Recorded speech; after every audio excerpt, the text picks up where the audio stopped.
हमेशा याद रखना माय डियर फ्रेंड्स, बेहतरीन दिनों के लिए बुरी रातों से लड़ना पड़ता है।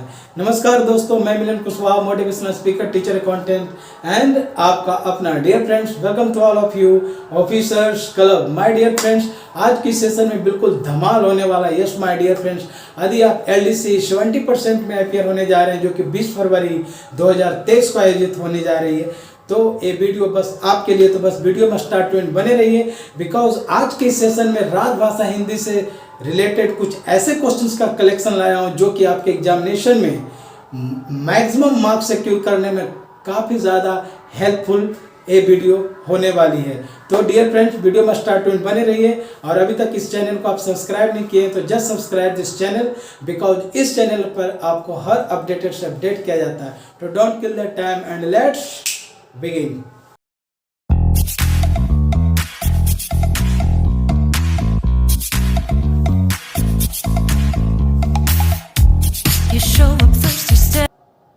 Dear friends, let's begin. And first question is 14 सितंबर 2019 को संविधान सभा द्वारा हिंदी को संघ की राजभाषा के रूप में स्वीकृति दी गई। Very very important questions. 14 सितंबर 2049 को संविधान सभा द्वारा हिंदी को संघ की राजभाषा के रूप में स्वीकृति दी गई। सेकेंड वन इज 10 मई 1963 को राजभाषा अधिनियम पारित हुआ। राजभाषा अधिनियम पारित कब हुआ?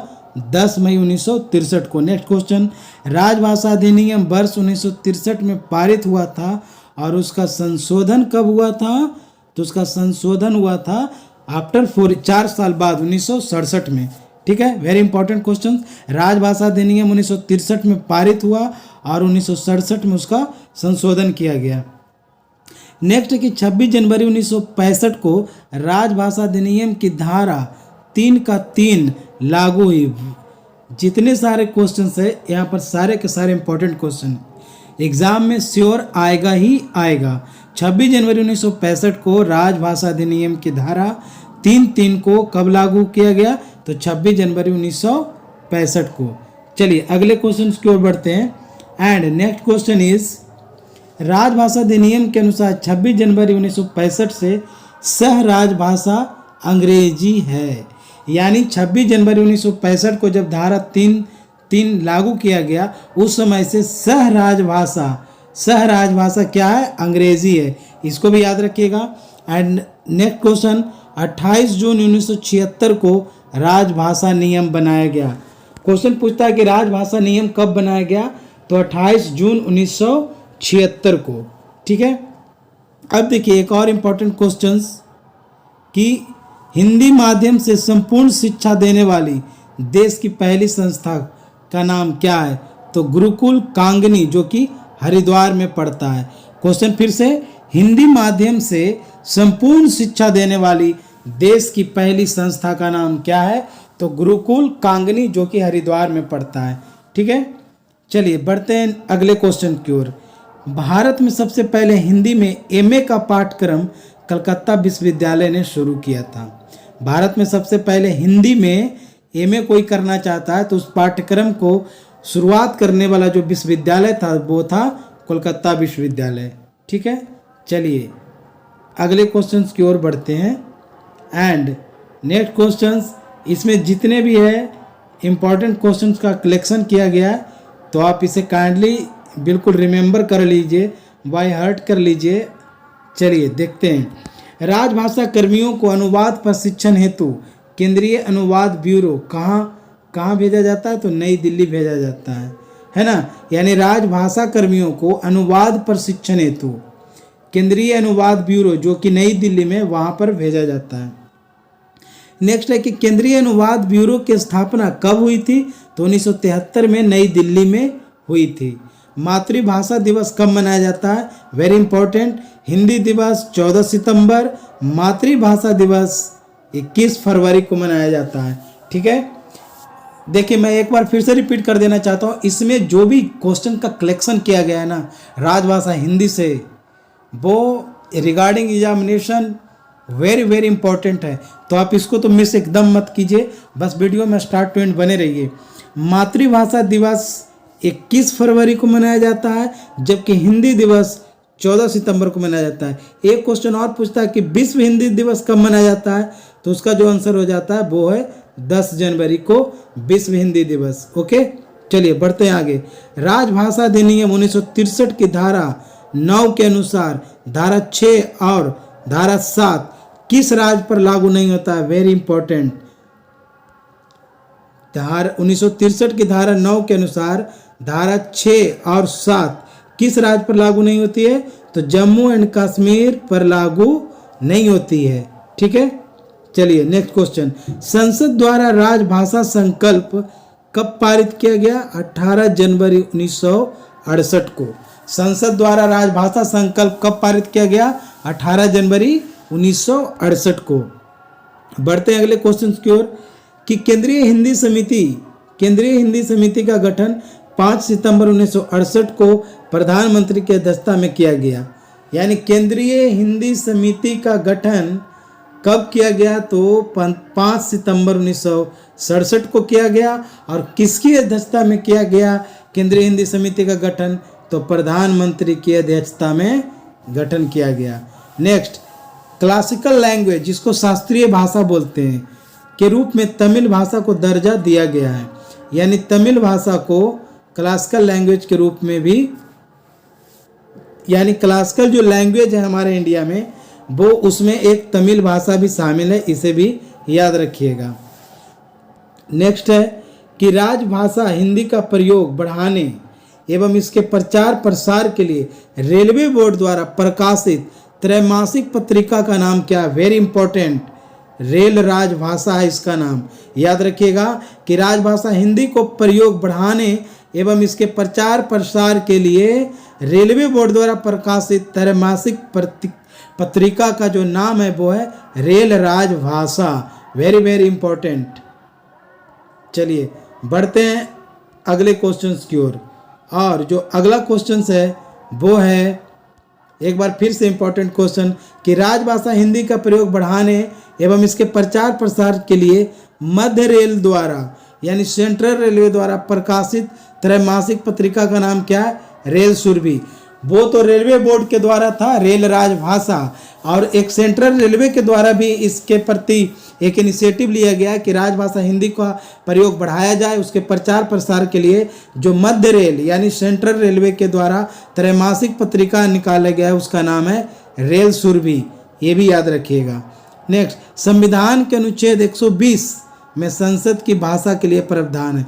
संसद की भाषा क्या होनी चाहिए? हिंदी होनी चाहिए, अंग्रेजी होनी चाहिए। इसका प्रावधान हमारे भारतीय संविधान के अनुच्छेद 120 में किया गया है।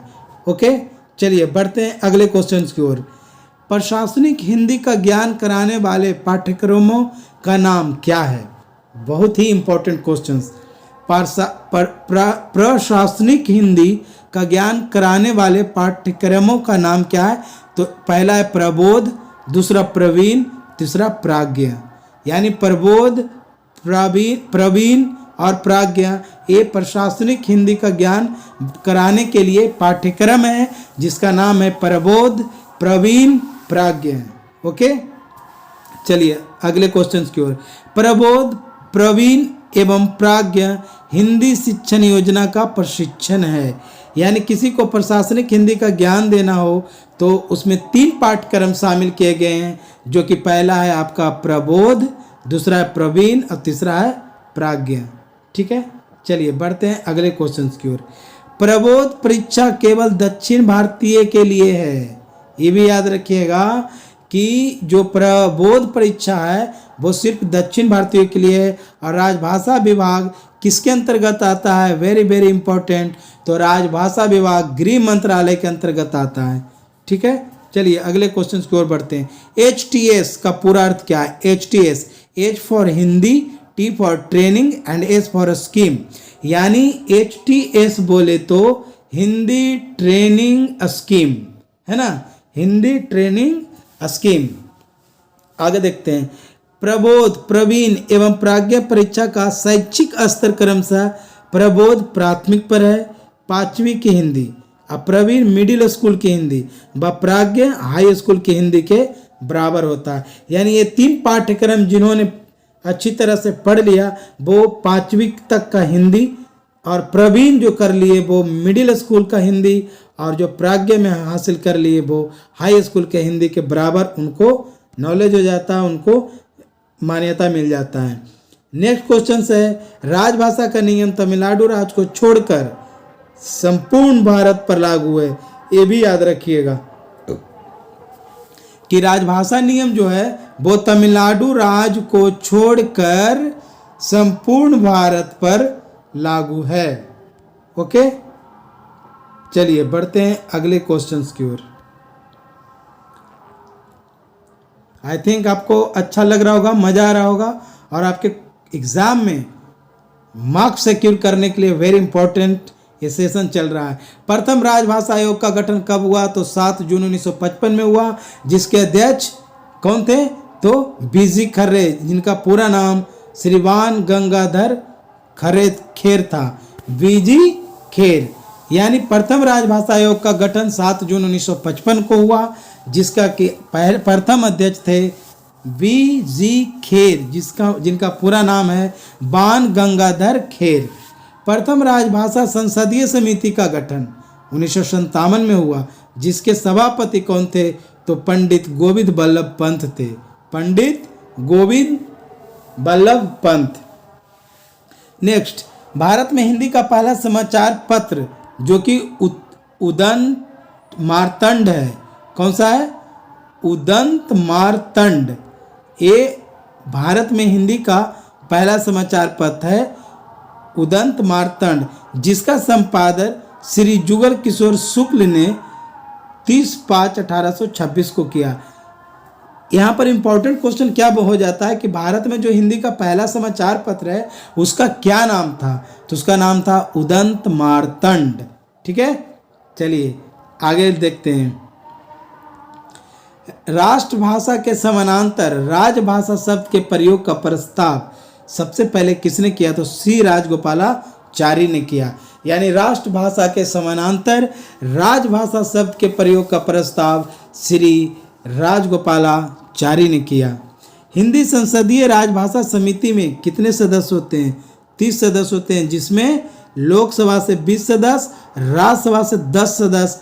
वीवीआई क्वेश्चन से वीवीआई क्वेश्चंस मैं आपको बता दूं, पिछले बार जो 30% का एग्जाम हुआ उसमें हिंदी लैंग्वेज का पूरे के पूरे क्वेश्चंस इस चैनल के द्वारा पूरे के पूरे क्वेश्चंस उस एग्ज़ाम में पूछा गया था। यदि आपने उस वीडियो को देखा होगा तो आपको पता होगा कि सारा क्वेश्चंस उसी वीडियो से आया था। उसी प्रकार से आपका 2 दिन के बाद यानी 20 फरवरी को आपका एग्ज़ाम होने वाला है। आप इसको एकदम बिल्कुल बाय हार्ट कर लीजिए, आपके एग्ज़ाम में मार्क्स सिक्योर करेगा ये। हिंदी संसदीय राजभाषा समिति में कितने सदस्य होते हैं? तो हिंदी संसदीय राजभाषा समिति में 30 सदस्य होते हैं, जिसमें लोकसभा से 20 और राज्यसभा से 10 सदस्य होते हैं। बिल्कुल याद रखिएगा। चलिए आगे बढ़ते हैं। हिंदी सलाहकार समिति की बैठकों की संख्या वर्ष में कम से कम कितनी बार होती है? तो कम से कम 2 बार होती है, न्यूनतम 2 बार। हिंदी सलाहकार समिति की बैठकों की संख्या 2 बार होती है कम से कम। राजभाषा कार्यान्वयन समिति में बैठकों की संख्या वर्ष में 4 और 3 माह में 1 बार होती है ना? 3 माह में 1 बार और ऐसे वर्ष में 4 बार। अब नेक्स्ट क्वेश्चन जो है कि हिंदी की लिपि क्या है? तो हम लोग सभी जानते हैं कि हिंदी की जो लिपि है वो कैसी लिपि है? तो ये देवनागरी लिपि है ना? हम लोग जो हिंदी लिखते हैं वो देवनागरी लिपि में लिखते हैं। चलिए अगले क्वेश्चंस की ओर देखते हैं। नेक्स्ट क्वेश्चंस क्या है? नेक्स्ट क्वेश्चन है, अंतर्राष्ट्रीय अंकों का आविष्कार कहाँ हुआ? तो भारत में हुआ था। अंतर्राष्ट्रीय अंकों का आविष्कार कहाँ हुआ? तो भारत में हुआ था। राष्ट्र संघ यानी यूएनओ को हिंदी भाषा में संबोधित करने वाले प्रथम भारतीय प्रतिनिधि कौन थे? तो श्री अटल बिहारी वाजपेयी जी का नाम आता है। श्री अटल बिहारी वाजपेयी जी यूएनओ में हिंदी भाषा में संबोधित करने वाले प्रथम भारतीय के रूप में जाने जाते हैं। राष्ट्र संघ यूएनओ को हिंदी भाषा में संबोधित करने वाले द्वितीय भारतीय राजनेता कौन थे?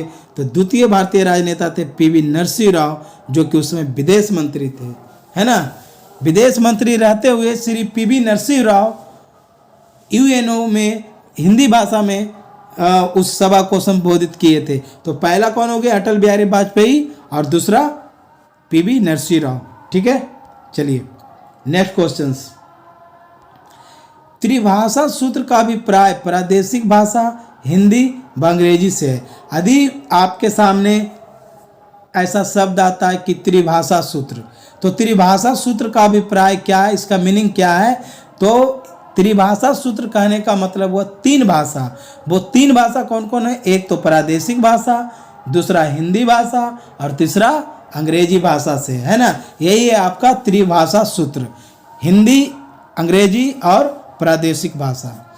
उच्चतम न्यायालय की प्राधिकृत भाषा क्या है? तो उच्चतम न्यायालय यानी सुप्रीम कोर्ट की जो प्राधिकृत भाषा है वो है अंग्रेजी। ठीक है। राजभाषा नियमानुसार हिंदी कार्यान्वयन की जिम्मेदारी कार्यालय प्रमुख की होती है। राजभाषा का कार्यान्वयन हो, राजभाषा नियमानुसार हिंदी कार्यान्वयन की जो जिम्मेदारी होती है वो कार्यालय प्रमुख की होती है। चलिए आगे बढ़ते हैं। सरकार की राजभाषा नीति संबंधी जानकारी देने वाली सर्वोच्च जो समिति है उसका नाम है केंद्रीय हिंदी समिति के नाम से जानी जाती है। केंद्रीय हिंदी समिति जो कि भारत की सर्वोच्च समिति है। सरकार की राजभाषा नीति से संबंधी जानकारी देने वाली सर्वोच्च समिति कौन सी है? तो केंद्रीय हिंदी समिति है। नेक्स्ट, रेल हिंदी सलाहकार समिति का सचिव निदेशक राजभाषा रेलवे बोर्ड होता है। कौन होता है? रेलवे बोर्ड होता है। यानी रेल हिंदी सलाहकार समिति का सचिव निदेशक कौन होता है? तो राजभाषा निदेशक राजभाषा रेलवे बोर्ड ही होता है। मंडल स्तर पर यानी डिवीजन लेवल पर राजभाषा कार्यान्वयन समिति का अध्यक्ष कौन होता है? तो मंडल रेल प्रबंधक, यानी जिन्हें हम लोग डीआरएम के रूप में जानते हैं। मंडल रेल प्रबंधक ही मंडल स्तर पर राजभाषा कार्यान्वयन समिति के अध्यक्ष होते हैं, है ना। चलिए बढ़ते हैं अगले क्वेश्चंस की ओर। और अगला जो क्वेश्चन है वो है कि ग क्षेत्र में क ख ग घ, तो ग क्षेत्र में स्टेशनों के नाम बोर्ड तीन भाषाओं में जिसमें क्रमानुसार प्रादेशिक भाषा, हिंदी और सबसे नीचे अंग्रेजी में होने चाहिए। यानी स्टेशनों का नाम जो होता है वो तीन भाषा में होना चाहिए। वही त्रिभाषा सूत्र वाला फंडा यहाँ पर है कि त्रिभाषा सूत्र यानी सबसे पहले प्रादेशिक भाषा में होना चाहिए, दूसरा हिंदी में लिखा होना चाहिए और तीसरा अंग्रेजी में लिखी होनी चाहिए।